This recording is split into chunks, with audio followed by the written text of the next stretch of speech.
All right, everyone. So this is a very unorthodox episode of Finding Your Niche with Niche. I'm extremely excited and interested in today's podcast. I am sitting with the beautiful C, and we are at the Life and Time Cigar and Coffee Lounge, and her niche is being a cigar specialist. So thank you so much for coming on. Well, thank you for having me. Yes, this is Happy Friday. Happy Friday. Very exciting. I have never smoked a cigar, so this should be very interesting. I know nothing about cigars, and maybe some of the people who will listen to this podcast will find themselves in the same boat as me, and they will hopefully walk away knowledgeable about smoking. yeah, it's definitely extensive, more than what you see to the eye, but it's a great experience. It's like fellowshipping and having a conversation, enjoying a good cocktail,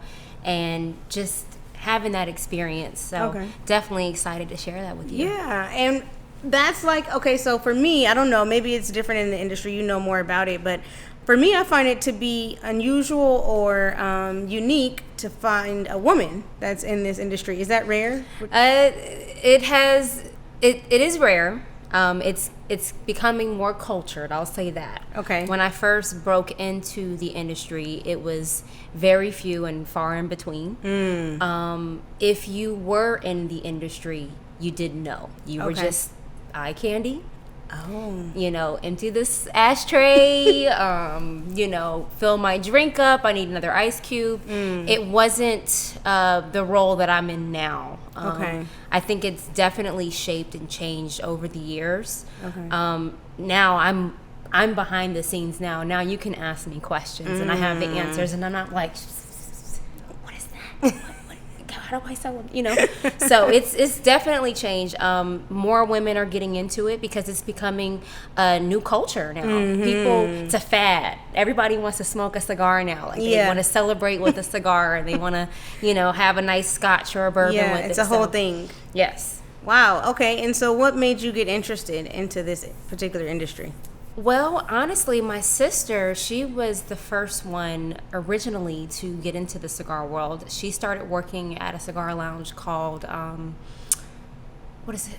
Cigar Bar. Okay.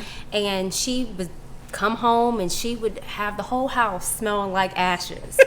But she would have all this money. Yeah. And she would have a clip cigar, and she would just come home and she would tell me about all the different people and, the different stories and everything. And it just became really intriguing for me. Yeah. And I had no idea that I would be following in her footsteps. Wow. But there happened to be a lounge that was up the street from our house. And I went in there, and it was just like, I love this. Music's good. Yeah. The people just looked like they didn't have a care in the world. And I just was like, hey, I could do this. Yeah. And he was like, all right, come in for an interview. Wow. I didn't think that he was going to say that. I didn't know nothing about cigars or anything, but it was one of those situations where I couldn't just be eye candy. I had to actually understand the product and know the customers, and it was like a full-length situation. Yeah. So that's how I busted into it, and I'm great at it. Yeah. What was the learning curve?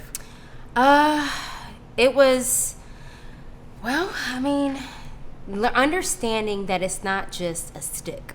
Okay. That you're not just smoking. That there's binders, there's fillers, there's wrappers, there's different types of notes and flavors and pairings, and I'm like, what is all of this? Like, no one told me that it was going to be all of this. I really thought that it was just like, not to compare it to a cigarette, but that it was just, you open it and you light it and you smoke it and you go on about your business. But it really is a science to it. So I was taught the language. I was taught the history of it. The different makes and bodies, and just the culture overall, and it just it blew me away. It became very interesting to the point where I still don't know everything. Like, it's so evolving that you'll never know everything about it. But as you smoke them and you get into them, you'll always remember the sticks that you smoked. Wow. So they kind of stick with you. They stick with you. Because like you said, it's an experience. Of course. So you remember that experience. Right. You'll be like, oh, I was smoking this Altero Fuente. I was sitting with Niche and we was doing the podcast, and you'll remember it. Yeah. It will stick with you forever because it is more than just smoking. It's an experience too. So. Now, do you remember the moment when you're like, I know this is what I want to do, this is what I love? Do you remember that time? I knew I loved it and I wanted to do it when I went through a full day of each customer coming in, and I knew their name, I knew what they smoked, wow, I knew what to recommend them and what to pair with it. I was like, oh, I got it. I got it. This is it. And that was like the first step. Yeah. But then the second step that like sealed the deal was when I started managing TI's humidor at Scales 125 when they were open. They're closed now, unfortunately, but what was that experience like? It was different. Very different. You know, I was in a confined space, this little glass box. Oh, but, okay. I was in there by myself, so it was holding it down. It was my little space, you know. Like I felt important in my space, and I owned it. Yeah. And I knew my product, and there was a lot of people that came in that weren't smokers. They just wanted to do it to be a part of the fad. The culture. So yeah. It was definitely like I think I became more of that cigar specialist. Gotcha. See, you know, I think I became more myself at that point because people knew when they saw that girl sitting in the humidor upstairs in that little glass box. She knew her stuff. She knew what to recommend you, and it wasn't just, you know, here, buy the stick. Right. So that was like sealing the deal for me. And how did you end up getting that job? I actually went for my sister's birthday. She was, I forgot how old she was turning, but we went there for birthday dinner. Okay. And I saw that they had a humidor. Didn't even know they had a humidor. Went inside, and the lady that was inside the humidor was selling a man a Tatiana. Now, for those who don't know, a Tatiana is a beginner stick. It's flavor. So it's like hookah in a cigar form. Like, it's not considered to be like a real type of stick. Okay. So to give a man a Tatiana, it's kind of like belittling him a little bit, you know, like kind of like shaming him. He looks kind of silly. Like you'll see this man with a Tatiana in his mouth, a groovy blue at that, and you're like, not only do you smell it, but you're like, oh, he doesn't smoke. Yeah. You know, he doesn't know the culture. No, so I was like, oh God. So I said, I got to recommend him something. She can't sell this man. This man, he looked nice. He was dressed, and he would look silly in his tuxedo or whatever he had on, smoking this beginner flavored stick. Yeah, it just didn't match. It didn't match. So I went out the humidor to go pay my check, came back, and when I came back into the humidor, she gave me a tip. And I was I was like, what's this for? She said the man, he bought that $18 stick that you were telling him about before you went out to pay your check. This is for you. He left it. You deserve it. And she said, are you looking for something in cigars? And it just so happened that I had just moved and I had left the first cigar lounge that I was originally at, and I didn't have a job. So it was just like, yeah,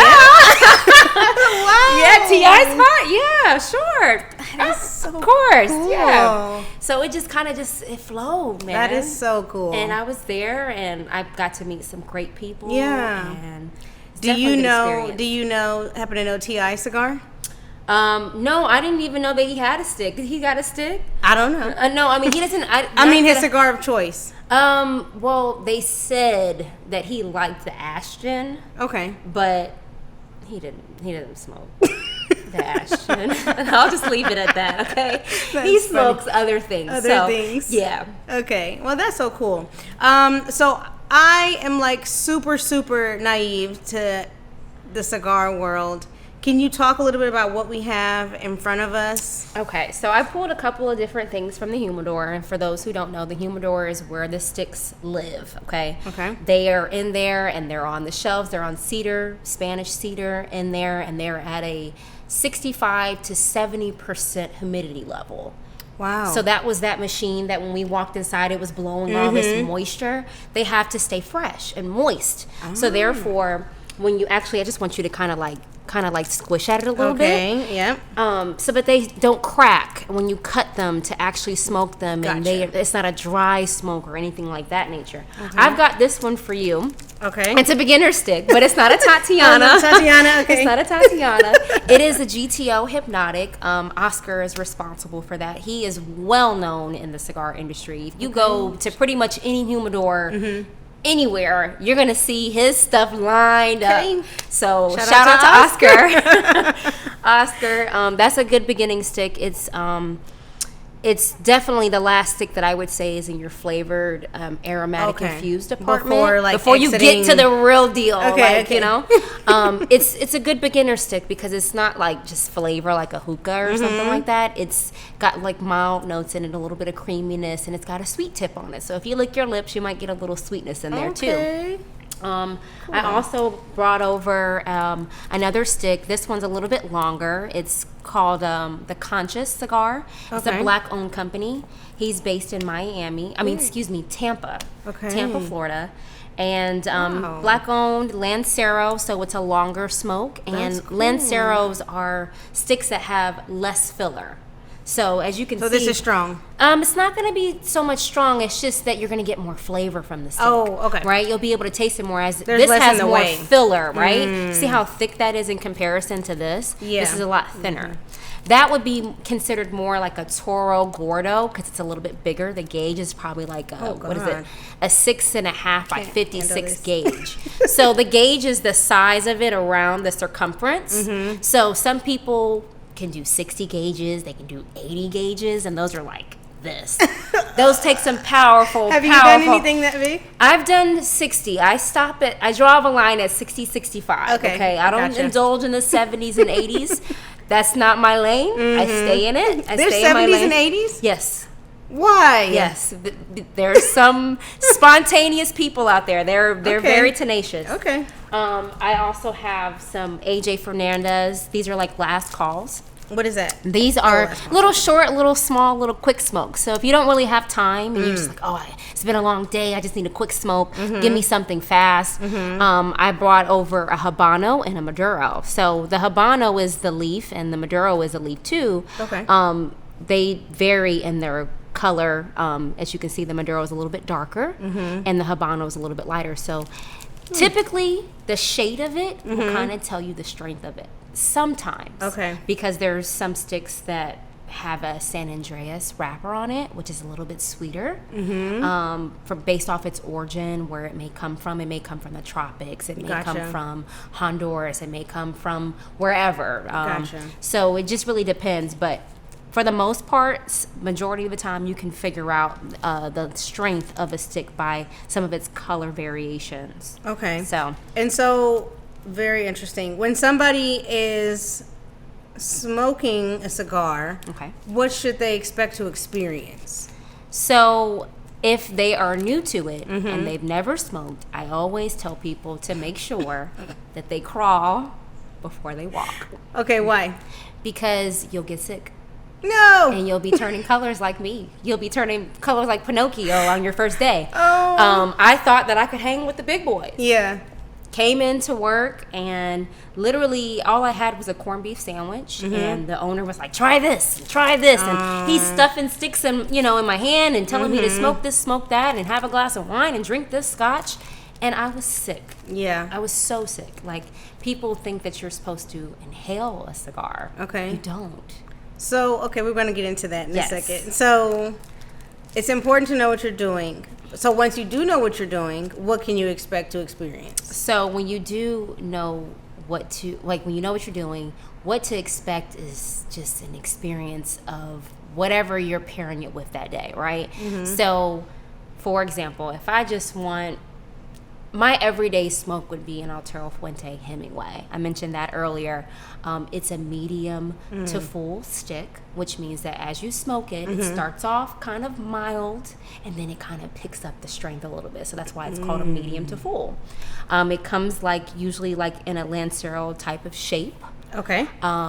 It's got cinnamon, it's got hay, it's got a little bit of nutmeg, those little nutty, earthy flavors in there. Yeah, and it pairs beautiful with a glass of red wine.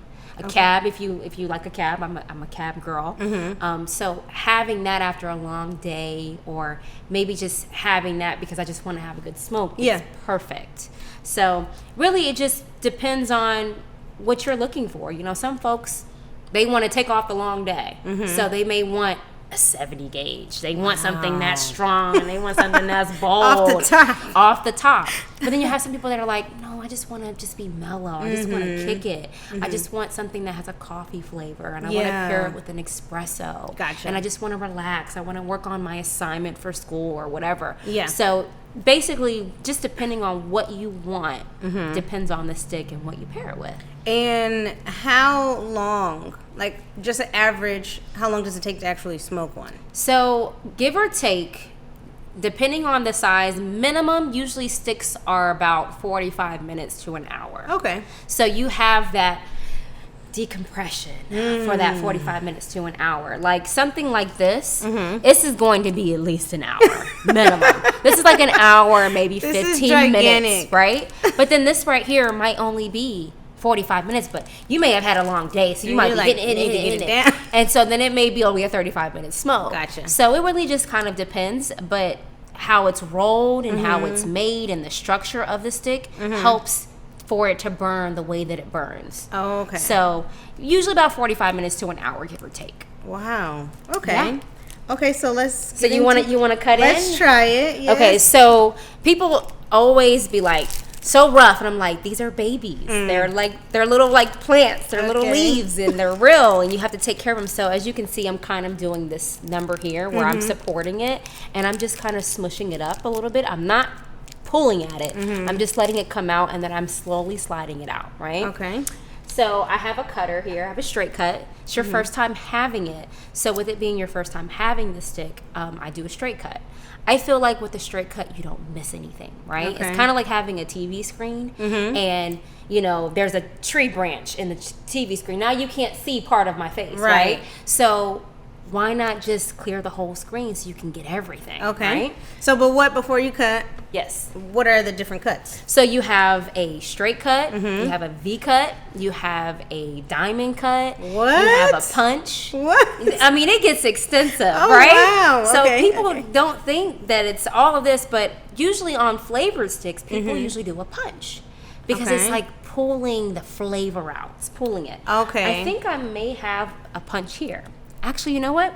Let's be creative. Let's do a punch for yours, right? Okay. So you can kind of pull that flavor out. It's like a little like piece here on the end of the lighter. Okay. You get into the gadgets when you become a smoker, but you're literally just taking it and putting it. So put it like in front of you. Can you see this? And so you're just kind of placing it on top of here, and you're just slowly pushing down, and you're just twirling it in a light circle, back and forth, until you feel like you've kind of like punctured in. Okay. And you see how it's just created a little circle, but that little circle comes off. And you have to be gentle. Like I said, these are babies. These are babies. And you have to respect the smoke. Yes. Be patient, and then voila. Wow. So it's just a nice little circle. Okay. And so now you won't be getting too much. It won't get any residue in your mouth and things of that nature. Now me, on the other hand, I'm going to go with the Conscious Cigar. Yes. Shout out. Shout out to the Black-owned company. Yes, shout out. That's dope. Yes. And you're going to do a straight cut? And I'm going to do a straight cut. And this is very sharp, guys. Don't ever put your finger. You will cut your finger off. Oof. So it is very, very sharp.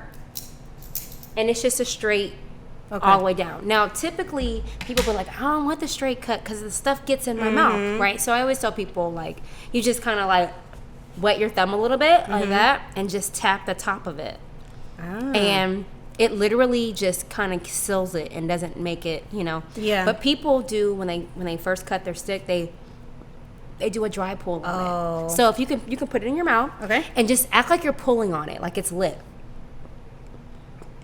You can kind of taste the tobacco a little bit. So sometimes you can catch some of those notes in the stick before you even light it. Notes are like just how it is in wine, the different things that are in the tobacco. Okay. So you may have notes of hay, floral, espresso, coffee bean, cocoa. Okay.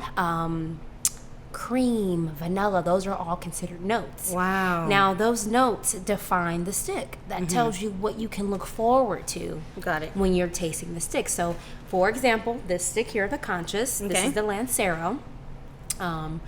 It starts off kind of like a little bit of a tingle on your lips. And it immediately goes into like this nutty frenzy, right? And so it starts off nutty, but then it kind of smooths out and brings some cream around as you get towards the middle of it. And then as you get down to the foot, because this is the head and this is the foot, you get down to the foot, it kind of reminds you of what you started off with. So that's how you kind of It's just a relationship. Yeah, like you have to kind of like Wow. describe it like, you know, oh, that fried chicken was so good. It was crispy and juicy. Like, it's the same thing with cigars. Like, you want to talk about those notes that make it the great stick that it is. Yeah. So, yes, definitely. Okay. So, we have our torch here. And this is what we do here. I'm going to show you with mine, and then I'm going to do yours. Okay. So, people think that you're just supposed to just light it and use a regular lighter. You cannot do that.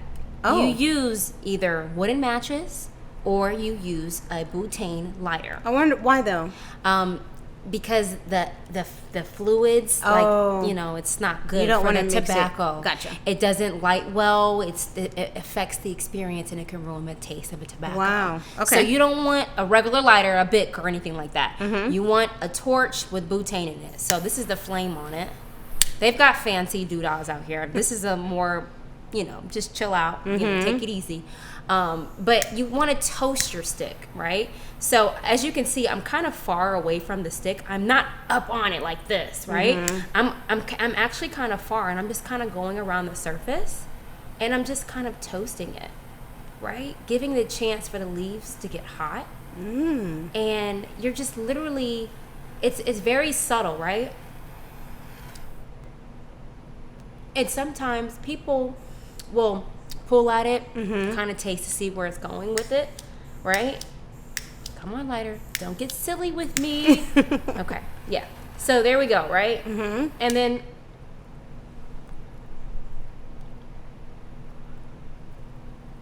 okay, but you're not inhaling. I don't like to light it completely. I like it to catch on its own, because then you taste more of it, right? Okay. Now you asked me. I'm saying, like, so you're not inhaling it. Right, so it's like Listerine. Nothing goes down. Okay. Keep that in your mind. Okay. Okay, so for yours, right, we're going to still go back to that whole toasting. Why doesn't it want to work with me today? Here we go. This is a 3-torch flame, as you can see. And so once again, we're not going too close to it. We're going far away because it's the hottest at the top of the flame, right? And so we're just kind of like lightly doing it. And you're going to go ahead and you can insert it in your mouth. And I'm just going to light a little bit and just twirl it for me.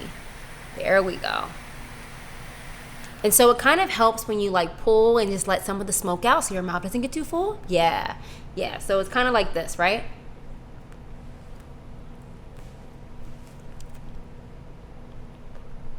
Yes, but don't inhale. Listerine, people. Okay. Nothing goes down. Okay? Nothing goes down. Now you can take another puff of it and then sip your wine. Should I stop holding it like this? How are you holding it? You just get comfortable. Okay. Yeah. We're both lefties. Okay, yeah, lefties. you got it. Wait, you're are you pro left-handed? already? I am left-handed. Okay, so just a little like, Yeah, so like I'm here. I've arrived. And then you just you have your wine. Yes. Cheers. Cheers. Thank you. And you puff the stick. Slowly let it out. You can hold it in your mouth for a little bit to taste it, and then you just sip a little bit of your wine. That's good.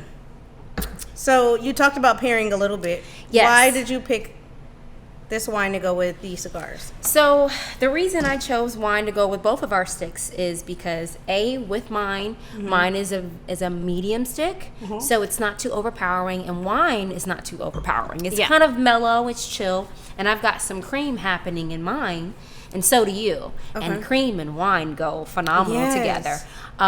I could have chosen something a little bit stronger, but sometimes you have to be careful what you decide to pair your stick with, because the drink can overpower the cigar, and the cigar can overpower the drink. So you want to find a balance. So if something is like how these two are like mild medium sticks, you don't want to like punch it in the head with a scotch that's 12 years old. You know what I'm saying? You want to just kind of keep it mellow. Like I could have done coffee with this, a nice cafe con leche, or even a latte with it, or even maybe some folks are bold enough to do an espresso if they want to kind of kick it up a notch. Yeah. But a wine, or you can still do a scotch or a bourbon with it. But I would just say, just make sure that it's not too much. Like it's not giving you hair on your chest after you're done with the experience. So definitely goes really good with the wine. Now, do cigars help to kind of like relieve stress? Yes, most definitely. Okay. I think once you finally become a smoker, and you're like, I need to smoke. After you eat, you kind of look forward to it. Okay. It's a society. So it's a society of people that come together, smoke, talk, and we just kind of we just share whatever's going on in our lives, or whatever resources that we have. We kind of just like network with each other at all times, and we'll go different places. So we'll start here and we'll go to another lounge or go somewhere else. So it's just really like, it's just an experience, man. A really good experience. And before I forget, I've known you for a while, and I've known you've been through some stuff, and you decided to put that stuff in a book. Yeah, it's crazy because so exciting. My book is due to drop tomorrow. Wow. February 27th. Yay, the ebook is going to be available Apple, Barnes and Nobles, you name it. I even have paperback coming. But it really kind of came to me years ago. Okay. But being in the cigar industry pushed me to do it even more. Why? And that's because you don't know who you're sitting next to when you're in a cigar lounge. You could be sitting next to a lawyer, a doctor, a famous, notable author, anything. You don't know who you could be sitting next to. So there's so many resources available. Gotcha. And I just felt like this is something that I've been wanting to do for years. Why not take advantage of the resources that I have, the promotion, the venue, and promote something that I'm proud of and I'm excited. I think that anybody that reads it will be able to relate to it, and they'll enjoy it. And I feel like they'll be able to walk away kind of understanding purpose and understanding identity and just understanding that there's ups and there's downs, but you still keep going. Yeah. So that was my whole main purpose behind it. So. And the book is called Ciara. Yes, Ciara. Ciara. Yes. Let's talk about that a little bit, because that's interesting. So, Ciara, but it's spelled. Your actual name is spelled. People say that it's spelled like Ciara, but however, I don't know if you guys remember Sierra Mist, right? Spelled Sierra. Yes. So why aren't you guys saying, if it was spelled like that, why don't you guys say Ciara? But it's spelled like Ciara when I look at it. Yeah. And that's because that's how I was I think it's raised. Because people who have the same spelling say that their name is Ciara. They say Ciara. And I'm like, no.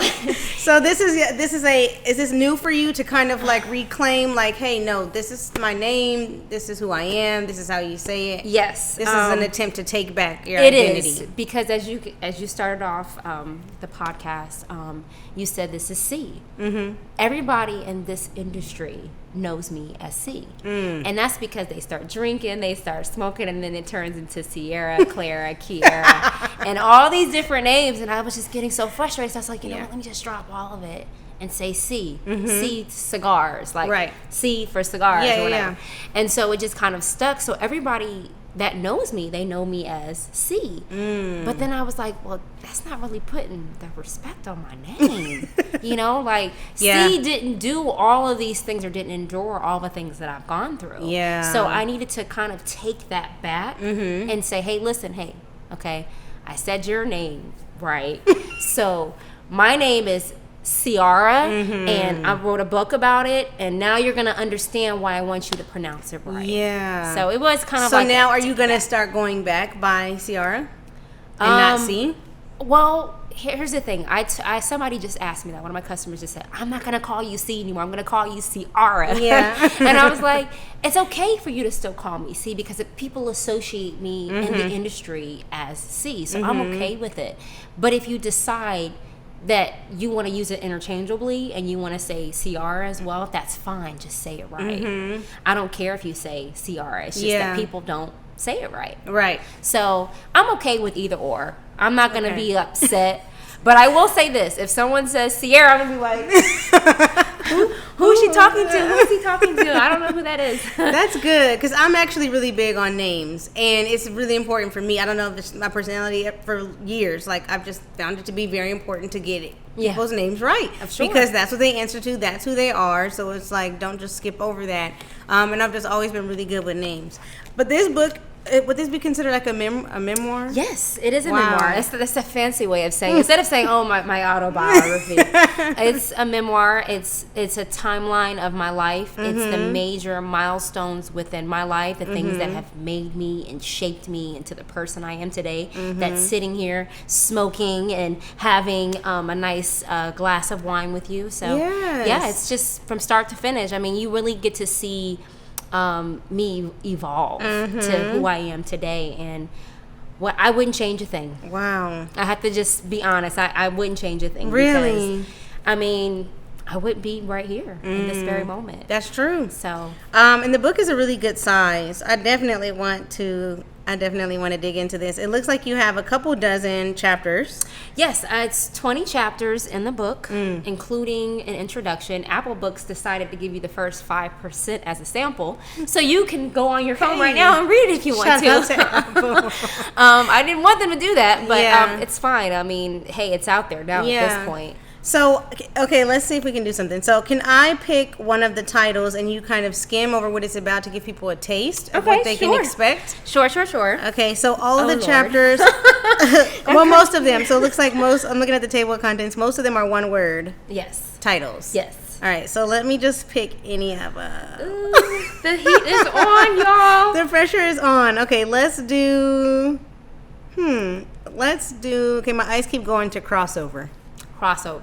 So at the beginning of each chapter, I define what each word is. Okay. Right? And then I share the experience with you so you can further understand the definition of the word.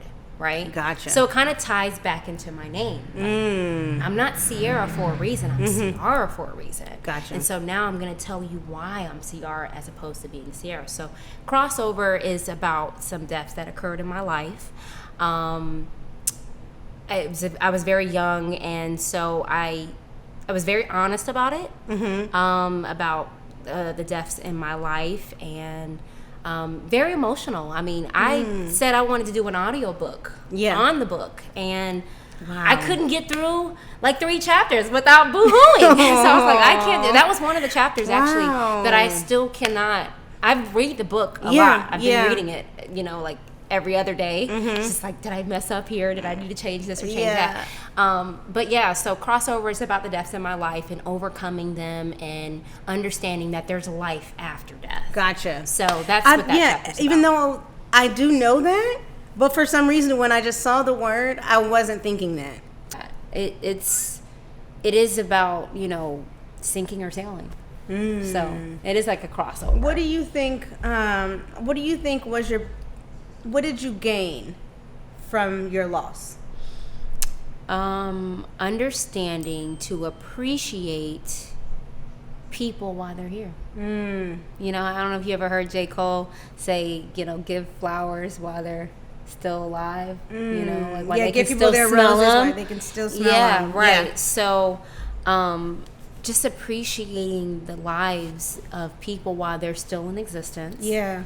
And then also, too, understanding how their life affects mine and the things that they've taught me or have shown me, and taking those little nuances and applying them to my life. because you just don't know. I mean, somebody very close to you could pass at any moment. You know, life is not promised. And I think a lot of times we take things for granted. Yeah. And so for me, it just taught me to appreciate people while they're here, you know, pay attention to all the conversations in those moments and see where you can apply them in your life. Yeah. So because the interesting thing is too, like you said, all those nuances, even though that these people may be gone in the physical realm, they can still be a part of your life. Yes. Because of what they imparted in you while they were here. Sure. I definitely agree with that. But it's just like what you said, making sure that you're not so busy, so like in your own world, that you can pay attention to what the message is. Yes. For that particular person in your particular life and what that means. What is your overall message with the book? Understanding that we're all just trying to figure it out. We don't know what we're doing. You can't go to Barnes & Noble and say, hey, let me get the book called Trying to Figure Out Life. It doesn't work like that. Like, you have to just take it as it comes to you, right? And, you know, you can take the positive out of it or you could take the negative out of it.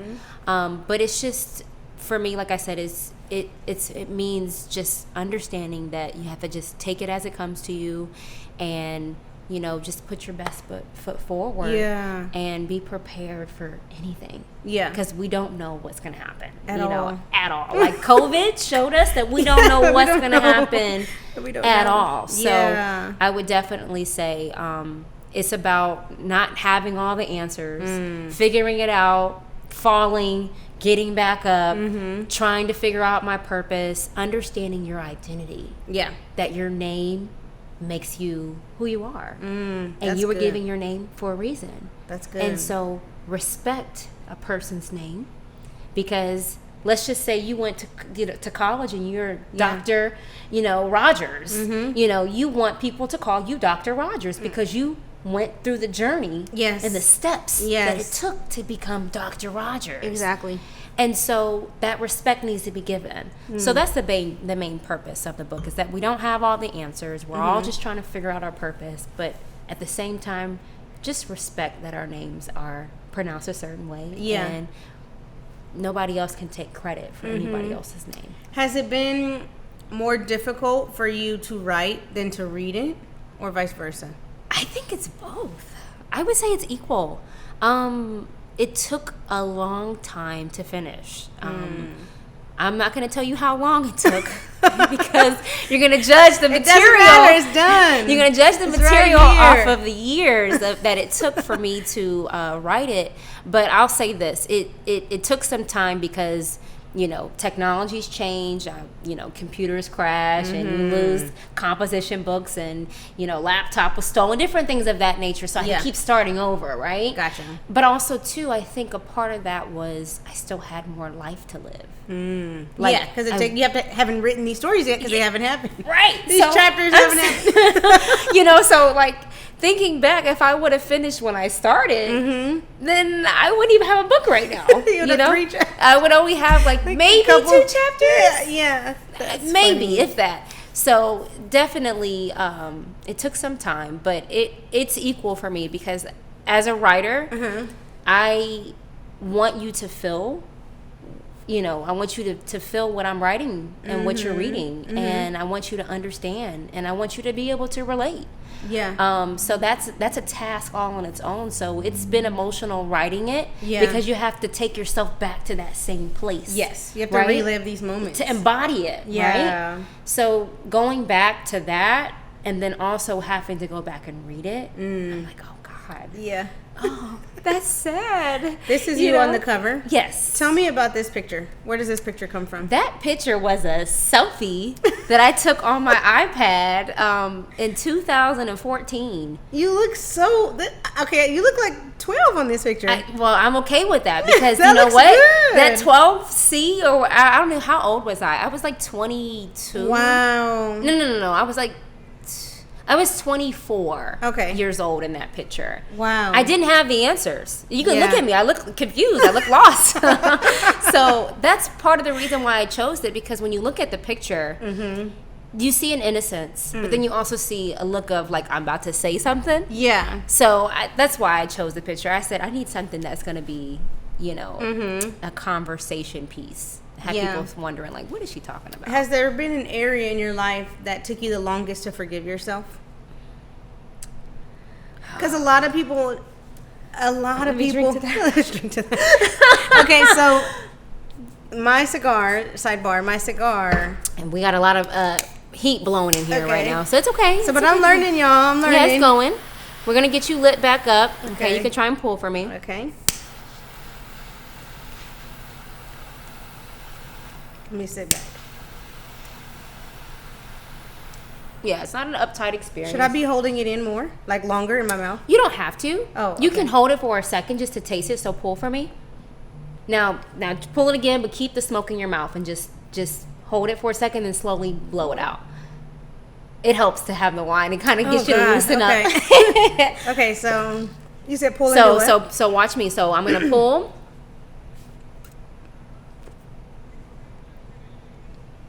And I just held it for a second. I slowly blew it out. I don't know if I could do that. Okay, I'm gonna do it at the same. Okay.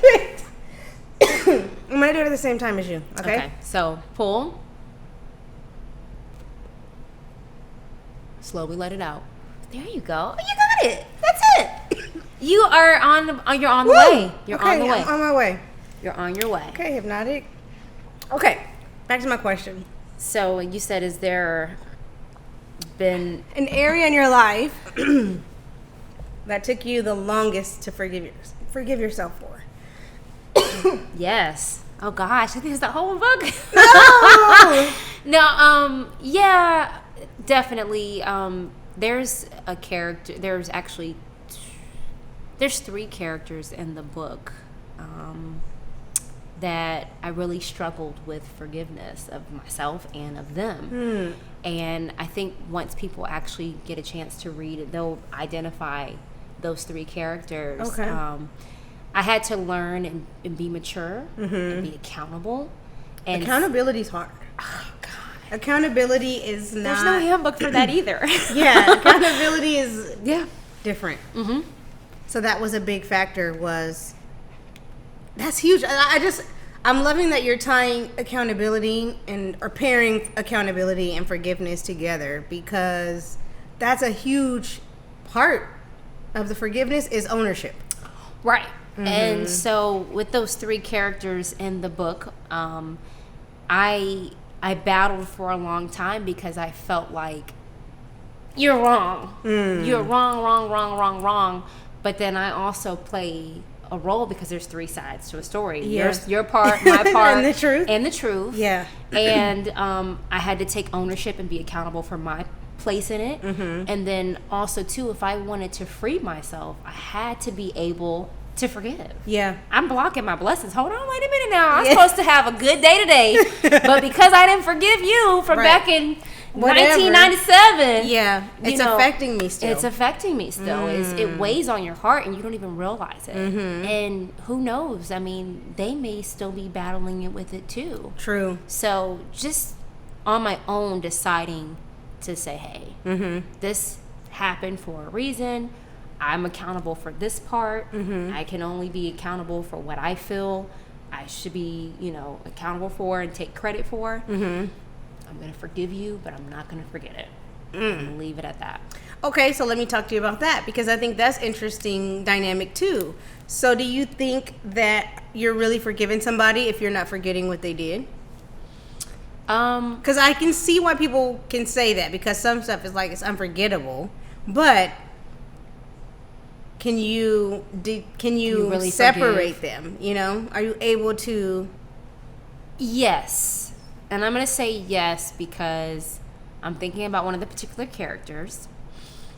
Me forgiving them, but not forgetting, is the mature part of it, right? Okay. To me, I feel like me not forgetting is like that saying, fool me once, shame once. Yes. That little, yes. Yeah. So that little phrase that people say, like, I know what I'm dealing with now, right? So I'd be stupid yeah.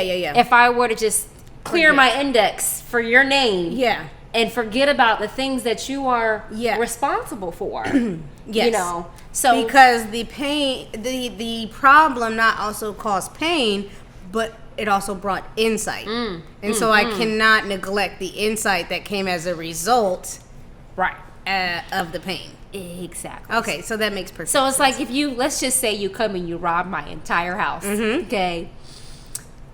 I forgive you. Yeah. I have renter's insurance. So I got me a check and I'm good. Thank you so much for having me. Again, we are at the Life and Times Cigar and Coffee Lounge. L&T for short. L&T for short. Can you tell me, as we get ready to kind of wrap up and close, why you smoke cigars? I smoke cigars to relax. I smoke cigars to have... Sorry. Okay. Again, without my coughing. I smoke cigars to relax. I smoke cigars to have a conversation. I smoke cigars to fellowship with other people, to network. I smoke cigars because I love them as much as they love me. It's become part of my life. It's truly a lifestyle. I've got a huge humidor at home full with, you know, sticks from all over, places from the world, and I just feel like there's always a special moment for a certain stick. And so it's just become who I am. I don't think I'll ever stop smoking cigars. You don't think so? No. Do you think that everybody should smoke a cigar if they can? Of course, at least once. At least once. Give it a try. Yeah. And don't just smoke anything. Don't be like, oh, I smoke Cubans. Don't just go and do that. Just, you know, if you really want to do it, come see me at Life and Times, and I'll give you a quick little tutorial, get you right, put you on the right path. It's an experience. Yeah. It's something that everybody should be a part of. Okay. What are the, like you said, there's different times for different cigars. What kind of cigar should you have if you're on a boat? If you're on a boat, I would say smoke a stick that is mild medium. Okay. Personally, because you know the rockiness or whatever. Because you got to remember, you're drinking too. You're probably pairing it with something. So I would say get something that's kind of on the mellow side. Okay. Just make sure you have something to eat prior to doing it. But you know, it just really depends on your preference. Like there's some people who don't even smoke mild sticks. They just want to go full body. They want the spice. They want the kick. They want the headbanger. So I mean, it's pretty much off your preference, but if you're on a boat, I would say do a mild medium. Okay. If you are celebrating, you know, getting married, I would say pull out that $50 stick, okay?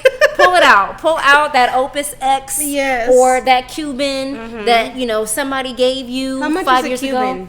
It varies, you know, because you've got Cuban leaf and you've got Cuban seed, which are two different things, and people get them confused. And, you know, you got some fakesters out here. You got some people that are perpetrating, acting like they got the real deal and they don't. So you have to just be mindful of that.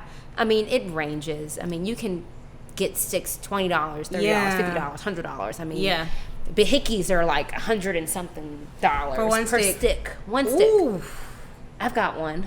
I haven't smoked it yet. What? I haven't smoked it yet. Crazy. I haven't smoked it yet. I have not smoked my Behicke, which is one of the top 10 cigars in the world. Wow. I've had it now for about maybe 4 years. They last forever though, as long as you take care of them. As long as you keep them, you know, in the humidor and you keep them at the proper temperature, you're good. And they can be brought back to life too. If they haven't cracked up and started unraveling, they'll be fine. Okay. But I'm just waiting on something huge to happen before I pull that puppy out, okay? Because I need to smoke the whole thing. Yes. I mean, you don't just, I don't know. I don't got it like that to just pull out a $50 stick and just smoke it right now, you know? Like, nothing's happening right now. Now, maybe when the book, you know, the book drops tomorrow, maybe I might pull it out. That's exciting. That's that's celebratory. That's celebratory. So, sure. You know, different sticks for different, you know, things that are going on. If something exciting is happening, like when I go on vacation, I bring all my best sticks. Okay. And those are usually like sticks starting off at $15. Oh, wow. So, yeah. Okay, and if people want to buy your book, when people are going to buy your book? Yes, I like it. Speaking of existence. Where do they go? So, ebook, I am on a ton of platforms. I'm on Apple Books, I'm on Indigo, I'm on Baker and Taylor, I am on Barnes and Nobles, I am on a lot of different platforms. But if you want the actual copy of the book, I'm doing my distribution through Barnes and Nobles. Okay. And you can visit read_CRRAH. So read_Ciara on Instagram, and the link is there. Or you can go on my personal page, Enjoy Food Forever on Instagram, with the number 4. And you can click on the link and take it there. Or you could just go on the Barnes & Noble's website and put my name in. Boom. Ciara White. Boom. Now, just like that. They'll both come up. Same format. So it's that easy. So. Too easy. Yep. Well, thank you so much. This is an incredible niche that we got to talk about here on Finding Your Niche with Niche. See, you are very knowledgeable. I'm super, super impressed and excited to see you continue to excel and just be bomb and making boss moves, like you said, not just dumping ashtrays. Right. I don't want to just dump. I don't want to dump your ashtrays forever. Maybe one day a stick will come down the line or something. I don't know. Ooh. Maybe. Stay tuned. I like that. I like that a lot. So we'll see what happens. I thank you for having me. Yeah, I appreciate it. Okay. To you. Yeah. It went out. It went out. Okay, but so it can go out and then I can just smoke it later? Yeah, well, we want to cut it. Smoke it later. We want to cut it. Because I don't have you said a stick. I think I might have some matches. Okay. But what we're going to do is we're going to cut it. And so that's really good. I like that one a lot. Yeah, okay, so you like it. Yeah. So you see how I cut it off and there's no black on it. You want to make sure you cut off all the ash. Okay. So it keeps it fresh. Now, I'm going to give you a bag and everything and some matches that you can light it with later. Oh, okay. And you can continue it. Wow. I would smoke it either today or by tomorrow. Okay. Don't really hold on to it because they just the flavor tends to change. Okay. And you got to remember the smoke was going through the entire stick. So that it's going to affect the flavor of it. But if you go back to it and, do your thing, then yeah. Okay, cool. It's dope. Thank you. That was fun.